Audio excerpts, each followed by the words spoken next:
Assalamu alaikum. Mariam psychologist is here. Hopefully you will be alright. मैं Instagram पे एक छोटी सी वीडियो देख रही थी। मेरे नज़रों के सामने आई कि वहाँ पे शादी का एक फ़ंक्शन था।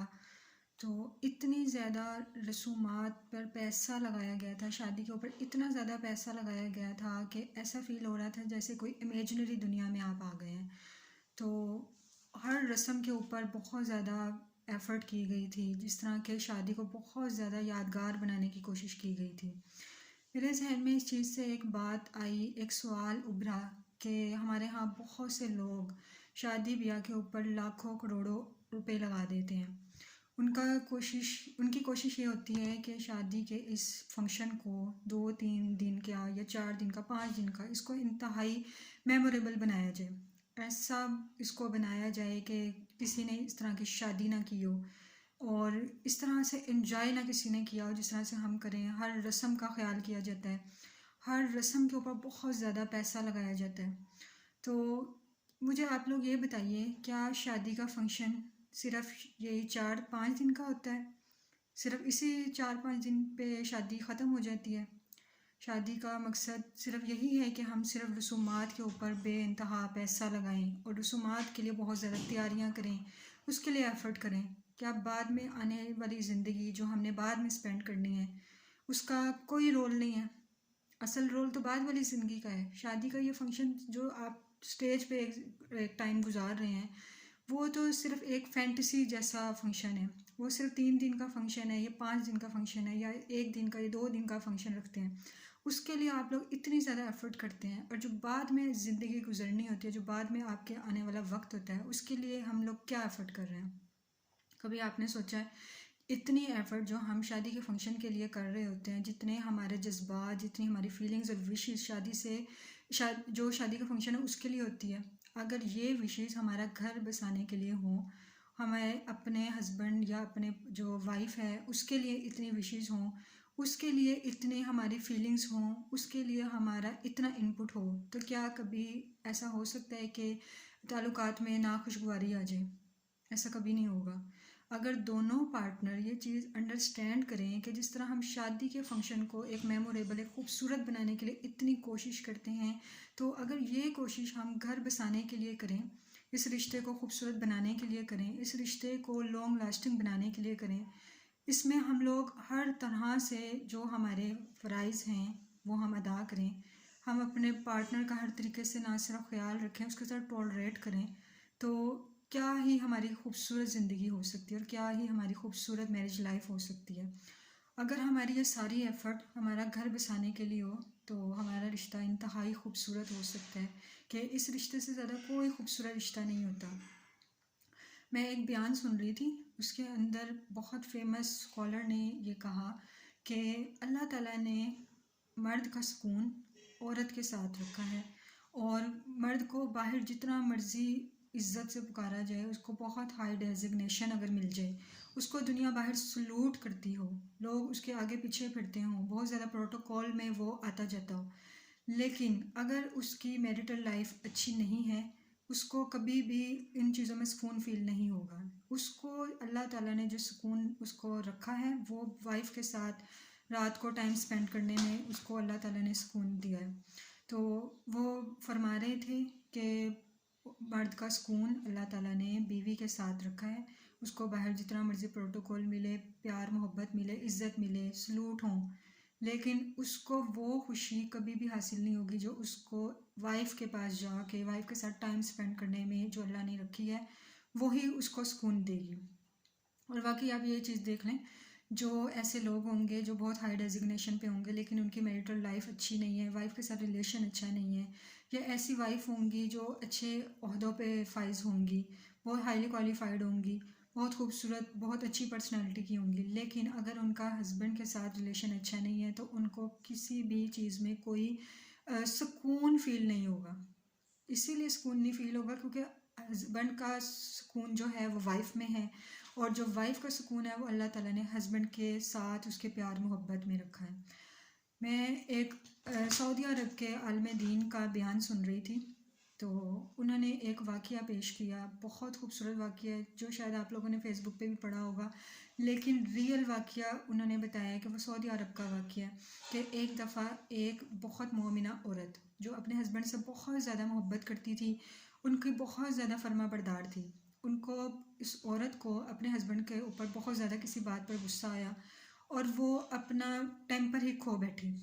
इतना ज़्यादा वो गुस्से में आ गई कि उसको बिल्कुल अंदाज़ा ही नहीं रहा कि वो क्या बोल रही है, और उसने गुस्से में अपने हस्बैंड से कहा कि मुझे फ़ौरन से तलाक दे दो, अगर तुम मर्द हो मुझे फ़ौरन से तलाक दे दो। उसके हस्बैंड साहब जो थे वो खामोशी से बीवी की ये बात सुनते रहे। बीवी मज़ीद गुस्सा करती रही कि अगर तुम मर्द हो मुझे अभी और इसी वक्त तलाक दो। लेकिन जो हस्बैंड थे उन्होंने कमाल सब्र का मुजाहरा किया और वो खामोशी रहे। बीवी उनको और भी ज़्यादा ज़िद करती रही और कहती कि अगर तुम मर्द हो तो मुझे अभी तलाक दो। हमारे यहाँ मर्दानगी तो लोग यही समझेंगे अगर इस बात से कि ये मुझे मेरी मर्दानगी के ऊपर बात कर रही है तो मैं अब इसको फ़ौरन से डिवोर्स दे दूँ। ये एक ऐसा जुमला है कि अगर हमारे यहाँ अगर कोई औरत अपने हस्बैंड को ये बात कह दे कि अगर तुम मर्द हो तो मुझे अभी तलाक दे दो, तो मेरे जहाँ तक थिंकिंग है 70% मर्द हजरात जो हैं वो इस बात पर वाइफ को उसी टाइम डिवोर्स दे देंगे। उनको ऐसा फील होगा कि इसने हमारी मर्दानगी को हिट किया है, इसने हमारी मर्दानगी के ऊपर बात की है। हालांकि असल मर्दानगी ये नहीं है। असल मर्दानगी आगे मैं आपको बताती हूँ जो वाक़ये से साबित होती है कि असल मर्दानगी क्या है। जब बीवी मुसलसल एक ही बात कहती रही कि अगर आप मर्द हैं तो मुझे अभी तलाक दे दें, तो उन साहिब ने एक पेज के ऊपर कुछ लिखा और बीवी को कहा कि ये लें, ठीक है ये लें और जाएं आप, ये दरवाज़े खुले हैं आपके लिए, अब आप जाएं। वो बीवी बहुत गुस्से में थी। उन्होंने फ़ौरन से अपना सामान जो पहले से शायद तैयार रखा होगा वो पकड़ा और फ़ौरन से अपने घर चली गई, वालदैन के घर। इस बात को तकरीबन 3 से 4 महीने जब गुजरे, उनको एहसास हुआ कि मेरे हस्बैंड तो बहुत अच्छे थे, मैं अपनी एक अच्छी लाइफ गुजार रही थी, मैंने ये क्या गलती कर ली। उन्होंने फ़ौरन से रोते हुए अपने हस्बैंड को फ़ोन किया और कहा कि मैं आपके पास वापस आना चाहती हूँ, मुझे तलाक नहीं चाहिए थी, मैं बहुत ज़्यादा गुस्से में थी, मैंने आपसे गुस्से में तलाक मांग ली, मैं बहुत ज़्यादा पछता रही हूँ, मैं आपसे बहुत मोहब्बत करती हूँ, मैं अब आपके बगैर नहीं रह सकती। तो हस्बैंड ने कहा कि देखें आपने तो खुद ही कहा था कि मुझे डिवोर्स दे दें, मुझे तलाक दे दें। तो उन्होंने कहा बस मेरे से बहुत गलती हो गई, मैं बहुत गुस्से में थी, मुझे अपने ऊपर कंट्रोल नहीं रहा, मैंने आपसे इसलिए डिवोर्स का कह दिया। तो हस्बैंड कहते देखें मैंने तो आपकी ख्वाहिश पूरी कर दी, आपने जो ख्वाहिश की थी मैंने देखें आपकी वो ख्वाहिश पूरी कर दी, तो अब तो आपको खुश हो जाना चाहिए। वो कहती नहीं मैं बिल्कुल खुश नहीं हूँ, मेरी खुशी तो आपके संग थी, आप मेरे साथ नहीं हैं तो मैं आपके लिए मैं आप कैसे खुश रह सकती हूँ। तो उन्होंने बहुत रोना शुरू कर दिया उस औरत ने कि नहीं मैं आपके पास आना चाहती हूँ, मैं वापस आ रही हूँ। तो उन्होंने कहा कि अच्छा चलें ठीक है, आप ऐसा करें एक दफ़ा वो जो पेज मैंने लिख के दिया था आपको वो खोलें और उसको पढ़ें।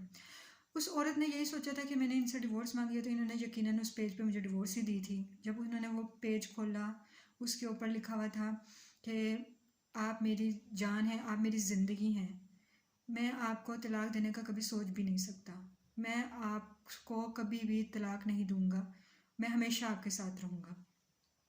जब उस औरत ने वो पेज खोला और ये लाइन पढ़ी, उसकी आंखों से आंसू जारी हो गए। उसने कहा कि आप तो वाकई फ़रिश्ता सिफ्त हैं, आप कोई इंसान नहीं, आप वाकई कोई फ़रिश्ते हैं कि इतने गुस्से में मैंने आपको इतनी गलत बातें की और आपने बजाय मुझे तलाक देने के आपने आगे से ये बातें लिखी और मुझे इस तरह शो करवाया कि जिस तरह आप तलाक दे रहे हैं।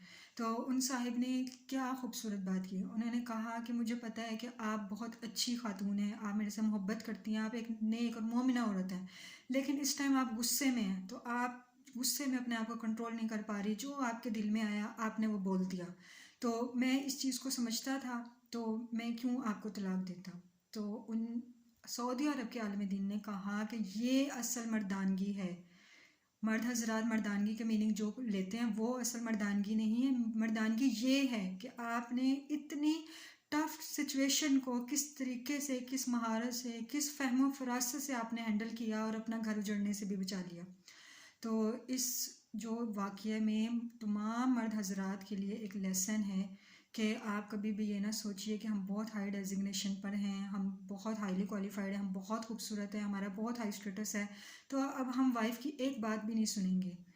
वाइफ़ की बातें तो हमारे सहाबा कराम ने भी सुनी, और अगर आप इस्लाम को डीपली स्टडी करें तो आपको पता चलेगा हुजूर सल्लल्लाहु अलैहि वसल्लम की भी अपनी वाइफ जो थी उम्महातुल मोमिनीन जो हैं हमारी, उनसे उनके भी खफगियाँ हुई हैं, उनकी भी नाराज़गियाँ हुई हैं और उन्होंने भी हुजूर सल्लल्लाहु अलैहि वसल्लम से मीन टू से कि कोई नाराज़गी के इजहार किए हैं या वो हुजूर सल्लल्लाहु अलैहि वसल्लम के आगे बोली हैं जबकि वो अल्लाह के नबी थे। तो क्या हम लोगों के लिए ये उनकी मिसाल हमारे लिए नहीं लागू होती कि अल्लाह के नबी ने अपनी बीवियों को टॉलरेट किया, तो हम इंसान जो हैं हम क्या चीज़ हैं। अब इस खूबसूरत वाक़ये के साथ मैं आप लोगों से इजाज़त चाहूँगी। अपना बहुत ख्याल रखिएगा। अल्लाह हाफिज़।